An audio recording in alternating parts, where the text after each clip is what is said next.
Welcome back to the Teeniest Pinecone. It's Jess, back again with another plan with me for the month of November. I'm so sorry I missed October, but now that life has kind of settled into a new routine and I'm not as stressed, I can take the time to plan and focus my energies where I want them to be. So I'm excited to be back. November's theme is Nanowrimo. Because on top of all the other things that I have going on right now, your girl's decided to try her hand at writing her very first book. So I believe I've chosen a rather apt quote here. "There is no greater agony than bearing an untold story inside you," by Maya Angelou. My husband and I also own a really old typewriter, so I got inspired by the keys. I got this really cute stamp set from Archer and Olive's Fall Box, which I've become kind of obsessed with, and which I noticed looked a lot like the font on the typewriter keys. So that's what I used, and I made the title and all of the headers in this spread look as if they were keys on a really old typewriter. And to fill in the blank spaces, I kind of just did these quick doodles of random flowers. I'm sure real flowers look like this, but I didn't use any references or anything. I don't know what kind of flowers these are. These are just imaginings. And I found this beautiful handwritten letter type washi tape while I was living in Scotland. I found it on Etsy, so I'll link that down below if I can find it again. But I really love it, and if you have any kind of reading journal, this will definitely fit your spreads. So now we enter the monthly spread for this month, and as you've probably learned by now, I'm not a ruler user. I like it that way, but this month has left me doubting all my life choices. You'll see coming up, this is the first of many mistakes I will make in this spread. I have a new setup now with a fancy ring light and a better camera, and while I love the quality update, the angle at which I now have to draw these spreads leaves something to be desired. But hopefully I'll adjust to it soon and stop tearing pages out of my bullet journal. And here I'm just using my white 10-point jelly roll to erase the black mark, which I noticed later on really does not work well with the black colored Tombows. I think it works really well with the other ones, but for some reason, it's really not opaque with the black. You can kind of see it here after I use my usual stamp set. You can kind of see it with the numbers. It goes on really opaque at first and then kind of disappears. You'll see me struggle with this later on. And after I've colored in my typewriter keys, I use the same stamps from Archer and Olive to write in my to-do, and use that same tan color to fill in the lines. And then as the accent points, I'm just using that same fancy washi tape and drawing another nameless flower. This next spread, or couple of spreads, was equal parts exciting and frustrating for me. I'm pretty pleased with how it ended up, but the process was annoying.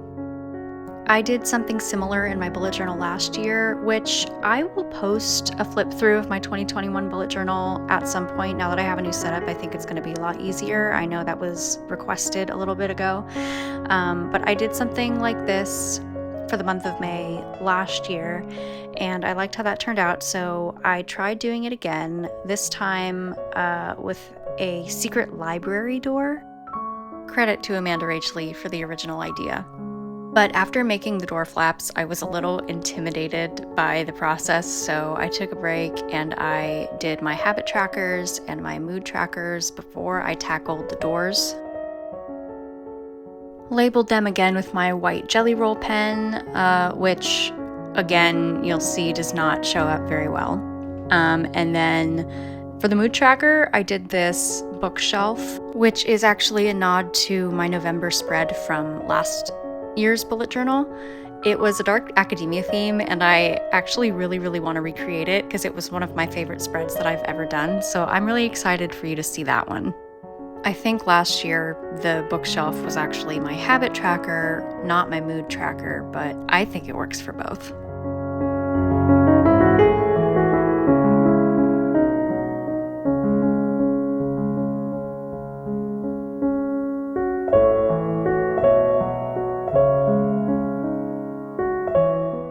So here we are, library doors. These gave me a lot of grief. I managed to salvage them in the end. I think I'm pretty satisfied with how they turned out, but getting there was a trial. I think the design itself was okay. I liked the way it looked. I took it from a couple different references, and I wanted to be sketchy and loose with it anyway because I knew I was just going to color over it. But when we get to the actual coloring portion of this library door, it all just tries to get away from me. The one thing I really do like about this is that the streaks from the Tombow really accentuated the wood paneling effect that I wanted. But then when I tried to add the shadows, it kind of just started to look like a garbled mess, so I kept having to go over it and go over it. And then to make it even more distinctive, I went over some parts with my white gel pen, and I actually do think that really improved the image a lot.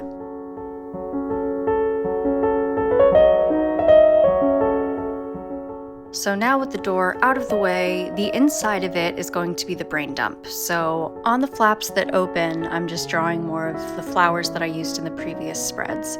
And then for the header, I'll just be using that same typewriter key style.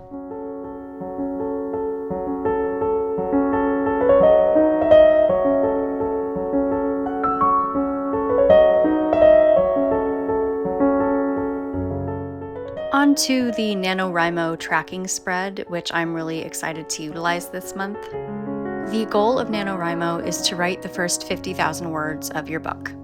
It's also advised that you take the month of October to prep, otherwise known as Preptober, which I didn't do because this was a last-minute decision, so we'll see how that goes for me.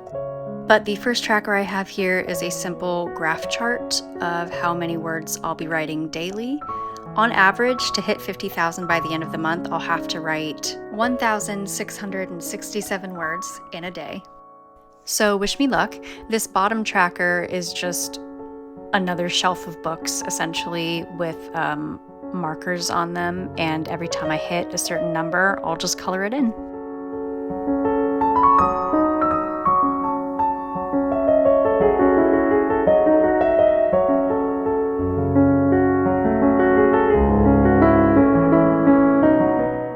With the trackers finished, I'm just accenting the page with the washi tape one more time, coloring in the typewriter keys, and calling this a spread.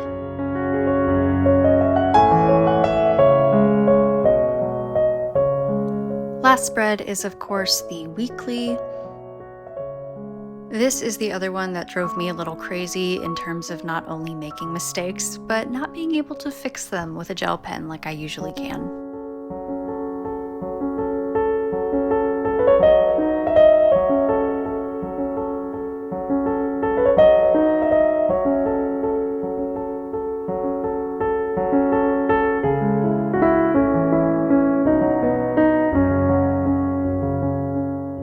Once it became apparent the gel pen was not going to work, I tried whiteout tape, and that did not work either.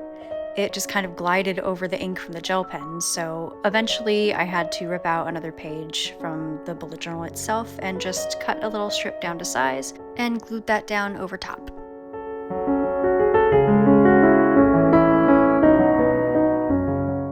A couple more strips of the washi tape and coloring in the typewriter keys to finish it off. And that leads us into the final flip through. Thank you for watching. I'm sorry again for missing October, but I'm coming back strong.